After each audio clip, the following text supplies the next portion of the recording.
हमने अभी अब आपको जस्ट बताया था कि टेंस होते हैं कितने प्रकार के, 3 प्रकार के होते हैं। कितने प्रकार के होते हैं? प्रेजेंट टेंस, पास्ट टेंस और फ्यूचर टेंस। हम लोग प्रेजेंट इंडेफिनिट की चर्चा ऑलरेडी पहले से कर चुके हैं। आज हम जो चर्चा करेंगे प्रेजेंट कंटीन्यूअस टेंस की चर्चा करेंगे। अब इसको सबसे पहले आप पहचानोगे कि प्रेजेंट कंटीन्यूअस में जो है इसका रूल क्या है, इसको क्या पहचानेंगे। तो सबसे पहले पहचान क्या होती है इसके बारे में बात करते हैं, ठीक है। तो हम हेडिंग डालेंगे पहचान। तो पहचान क्या होती है प्रेजेंट कंटीन्यूअस टेंस की, ठीक है। तो टेंस की पहचान ये होती है कि इन वाक्यों के अंत में रहा है, रही है, रहे हैं आदि शब्द आते हैं। तो हम क्लियर कर देंगे कि इन वाक्यों के अंत में, इन वाक्यों के अंत में रहा है, कॉमा रही है, कॉमा रहे हैं आदि शब्द आते हैं, आदि शब्द आते हैं, ठीक है। तो इसकी पहचान है कि लास्ट में अंत में रहा है। जैसे पक्षी आकाश में उड़ रहे हैं, माताजी खाना पका रही हैं, बच्चे मैदान में खेल रहे हैं। सिंपल है। तो क्या है, इस तरह से जो है लास्ट में रहा है, रही है पहचान लेंगे, प्रेजेंट कंटीन्यूअस टेंस है। अब बनाएंगे कैसे, इसका रूल क्या है बनाने का। तो सबसे पहले बात करते हैं हम लोग इसका रूल बनाने का जो नियम है, सेंटेंस को बनाने का जो नियम है। सबसे पहले हम हेड डालेंगे असर्टिव, इसका अफर्मेटिव वाला, ठीक है।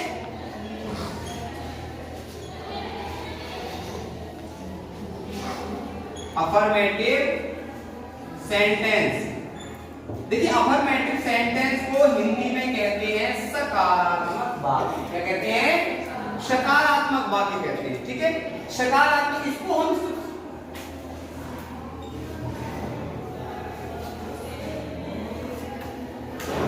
सकारात्मक वाक्य, ओके। अब इसको जब असर्टिव सेंटेंस, अफर्मेटिव सेंटेंस की जो हमने बात की, अब इसको हम क्या करेंगे, जो हमारा रूल है सेंटेंस बनाने का, सबसे पहले क्या आएगा,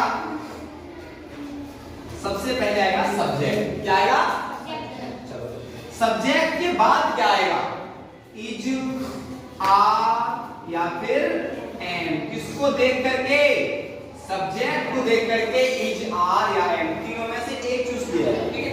आगे वर्ब की फर्स्ट फॉर्म, कौन सी फॉर्म आई, वर्ब की, प्लस उसके साथ क्या आएगा, आईएनजी, प्लस ऑब्जेक्ट। अगर उसके लास्ट में अगर कोई रह गया तो अदर। बात समझिए, सेंटेंस सॉल्यूशन करने का तरीका क्या होता है।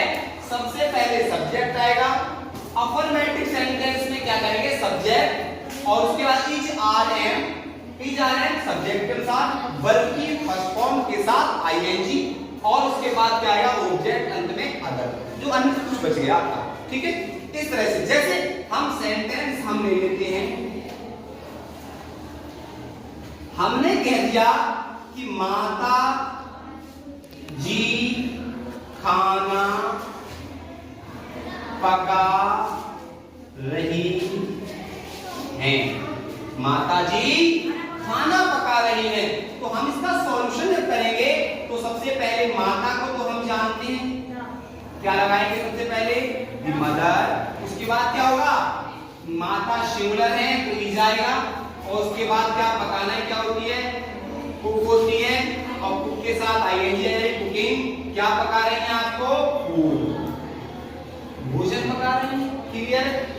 दी mother is cooking the food, simple है, कठिन नहीं है। इज आया क्यों, इसलिए आया क्योंकि माता एक वचन है, सिंगुलर है, और कुकिंग अर्थात जो हमारे वर्ब जो है, वर्ब की कुक होता है और वर्ब की फर्स्ट फॉर्म के साथ आईएनजी लग गया और उसके बाद अदर के हमारा जो ऑब्जेक्ट बचा वो क्या बचा, फूड हो गया। ओके, अगर मान लीजिए यही सेंटेंस निगेटिव में होता, यही सेंटेंस किसमें होता, निगेटिव में होता, मान लीजिए